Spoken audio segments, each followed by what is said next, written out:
Number 3. Michael Dunahee. March 24th, 1991 was a cool, windy day in Victoria, British Columbia. Just before 12:30 p.m., the Dunahee family arrived at the Blanchard Elementary School. Crystal Dunahee was going to play some touch football in a soccer field beside the elementary school. She and her husband Bruce got their 2 children, 4-year-old Michael and 6-month-old Caitlin, out of the car. Crystal zipped up 4-year-old Michael's jacket and sent him off to play at the school's playground, only a few feet from the parking lot. Crystal and Bruce carried Caitlin and some supplies over to the soccer field. They thought it would be safe because there were at least a dozen adults and several children in the schoolyard at the time. Michael was out of their sight for no more than a few minutes. When Bruce walked to the playground, Michael wasn't there. His parents phoned the police, and they arrived at the school within minutes. A massive search was conducted, but no trace of Michael was found.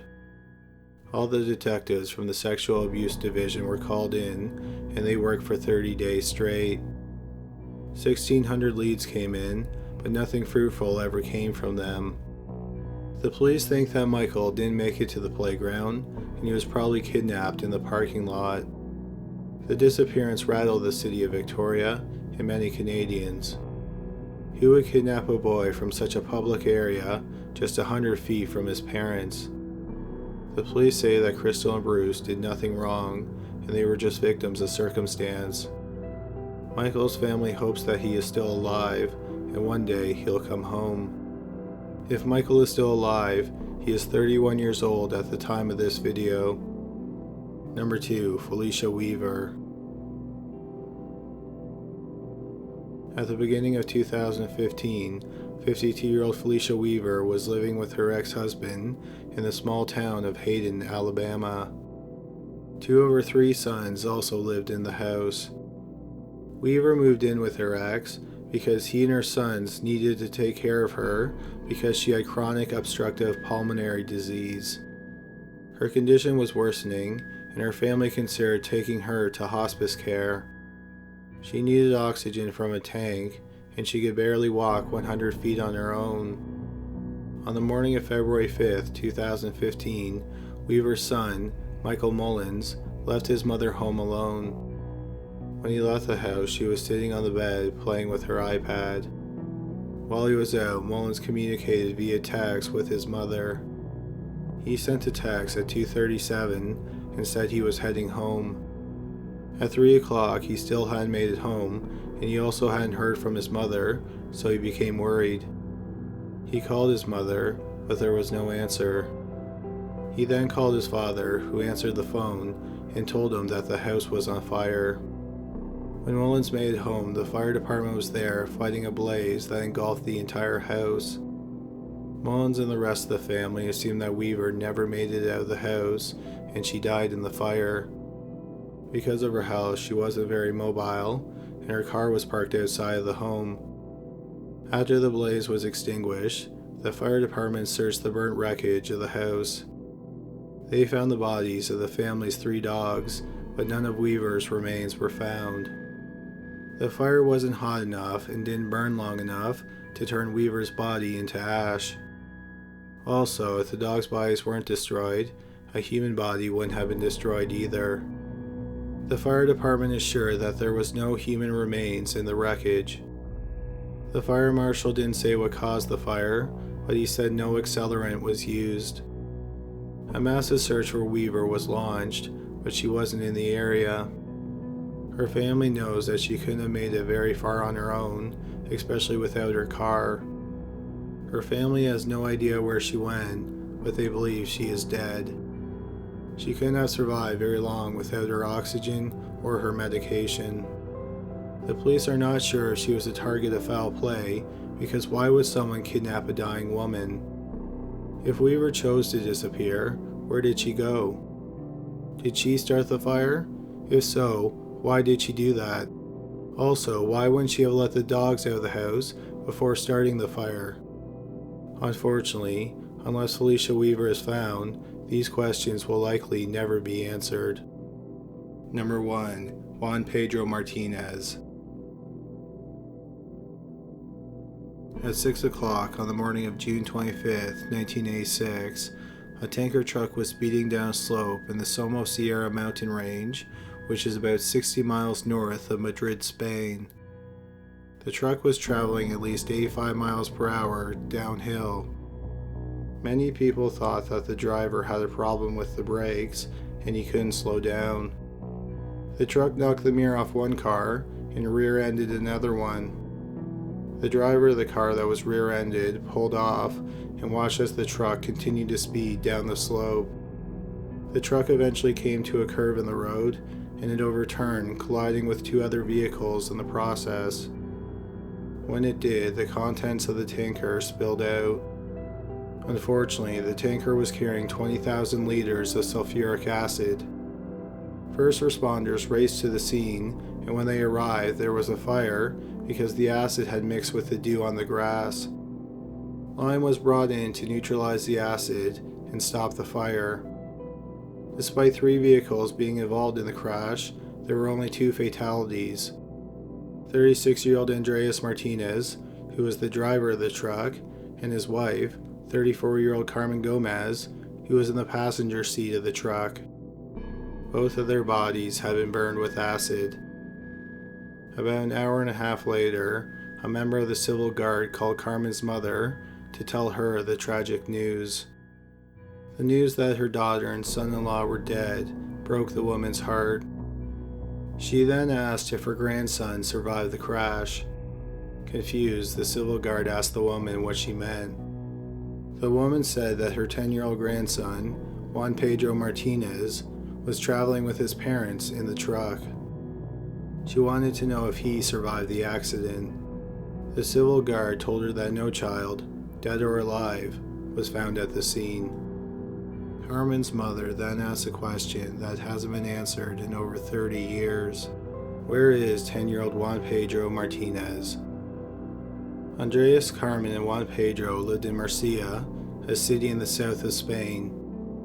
As a reward for getting good grades in school, Andres told his son he could come on a trip he was making. He had to deliver a tanker full of sulfuric acid to Bilbao in northern Spain. Carmen came along to look after Juan Pedro. It was Juan Pedro's first time away from his hometown. Andres was an experienced driver who had driven to Bilbao before. He owned the truck and he was paying it off in installments, but he didn't own the tanker. The family picked up the tanker in a nearby city at 7 o'clock the evening before the crash. Just after midnight, Andres stopped for a short nap. By 3 o'clock, they made it to South Madrid, and they got some gas. The family was last seen together and alive at 5:30 a.m. They purchased breakfast at a restaurant on the highway north of Madrid. The employee who served them said he didn't notice anything unusual about the family. About a half an hour later, the truck crashed. The first and most obvious explanation for the crash is that it was a terrible accident. There was something wrong with the truck's brakes, and it was out of control as it drove down the slope. After the crash, the acid splashed and possibly pooled in the cab of the truck, and Juan Pedro's body dissolved in the acid. But there are a few problems with that theory. The first is that there was nothing wrong with the truck's brakes. Secondly, Juan Pedro's body wouldn't have dissolved that quickly. It is possible to dissolve a body in sulfuric acid, but it takes a while. For example, it takes about 2 weeks to dissolve pieces of meat, and bones, especially teeth, are even harder to dissolve. Also, plastic and rubber don't dissolve in sulfuric acid, so plastic buttons and the rubber soles of his shoes wouldn't have dissolved. Essentially, there should have been some trace of Juan Pedro to find, even if the impossible did happen and his body was dissolved. Finally, his parents' bodies didn't dissolve, so there's no reason that Juan Pedro's body would have dissolved. The next theory is that Juan Pedro was hurt in the crash and was burned with acid. He may have run towards the nearby river to stop the burning, and he died somewhere along the way. The civil guard doesn't think that is likely. They performed an extensive search that spanned a radius of 20 miles. They found toys, children's cassettes, and children's clothes in the cab, but there was no physical evidence that Juan Pedro was in the cab of the truck when it crashed. They even brought dogs to the crash site, and they couldn't find any of Juan Pedro's remains. Also, while the scene of the crash was chaotic, no one remembered seeing a child there. The civil guard was stumped. They decided to look at the truck for any evidence as to what happened to Juan Pedro. The first thing that they looked at was the truck's event data recorder. An event data recorder essentially works like a black box in a plane. It recorded the truck's speed, when the truck stopped, how long it stopped, and so on. In the 23 minutes before the crash, as the truck ascended the hill, it traveled only 9 miles and stopped 12 times. None of the stops were more than a few seconds. The last one, which was near the top of the hill, was the longest. It was 22 seconds. An explanation for why Andres was only driving about 25 miles per hour and stopping frequently was because they were stuck in a traffic jam. But they were driving at 6 in the morning, and traffic wasn't that heavy at that time. Juan Pedro's family thinks that this is evidence that he was kidnapped. They think that someone was driving in front of the truck going uphill, and they kept slowing down so Andres would be forced to slam on his brakes. On the 12th stop, within 22 seconds, Juan Pedro was kidnapped, and the kidnappers drove off. Andres was then speeding after the kidnappers. He lost control of the truck, resulting in the crash. A year after the crash, the civil guard made an interesting discovery in the tanker. The tanker had 3 compartments, and only 2 of them were filled with acid. The other compartment had a large quantity of heroin that was wrapped in a blanket. Andrea's family then admitted that weeks before the crash, the mafia was apparently harassing him and demanding that he courier drugs for them. This would explain why Andres brought his family with him for the trek. If they stayed behind, they may have been targeted by the mafia. This has led to speculation that Juan Pedro was kidnapped as ransom to ensure that the drugs got to their destination. The family of Juan Pedro said that the civil guard had a checkpoint set up not far from the crash site. They think that the gangsters kidnapped Juan Pedro at the top of the hill. Then they told Andres to get through the checkpoint, and then they would exchange Juan Pedro somewhere on the other side. One problem with this theory is that transporting a kidnapped child in a vehicle isn't much better than transporting drugs. In a lot of ways, it's much worse. Hostages can make noise, attract the attention of the police or other motorists, and they can escape. Also, kidnapping is a much more serious crime that gets more jail time than transporting drugs. One aspect of the crash that both bolsters the theory that drug traffickers kidnapped Juan Pedro and raises new theories are the eyewitness accounts of people who were in the area when the crash happened. One eyewitness was the man Andres rear-ended. After he was rear-ended, he pulled over, and so did a white Nissan van. A man with a mustache and a woman with blonde hair got out of the van, while an elderly woman remained inside. The man had what was described as a foreign accent, and the woman said she was a nurse. She examined the man, and then they got back into their van and drove off. 2 shepherds also report seeing the couple after the crash. They said that they ran to the cab of the truck and took something from it, and then drove off. The shepherds couldn't see what the couple grabbed, but they thought it was a package. Some people speculate that the couple was involved with the mafia, and they may have grabbed some of the drugs that were in the cab of the truck. Other people think that the shepherds didn't see them taking a package. Instead, they think that the couple took Juan Pedro out of the cab. They may have done this to drive him to the hospital, and he died along the way. But if that is the case, why did they not report the death? Also, what did they do with the body? Another possibility is that the couple kidnapped the boy after the crash. Adding credence to this theory is a report that came into the Civil Guard in 1987, the year after Juan Pedro went missing.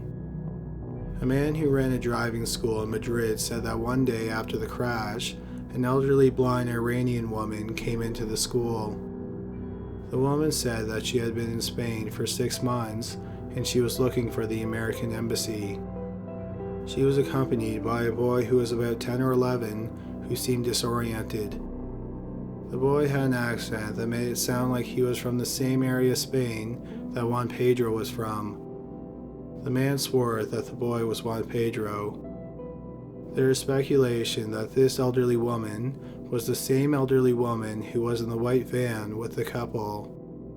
Some members of Juan Pedro's family hope that this theory is true because it means he could still be alive. With so many feasible theories and so few answers, it has led to Interpol calling Juan Pedro Martínez's disappearance the strangest disappearance in Europe. Thanks a lot for watching today's video. Hopefully you found it interesting. If you did, please give us a thumbs up and subscribe. We post a new video every Thursday and Sunday. If you already do subscribe, thank you so much for doing so.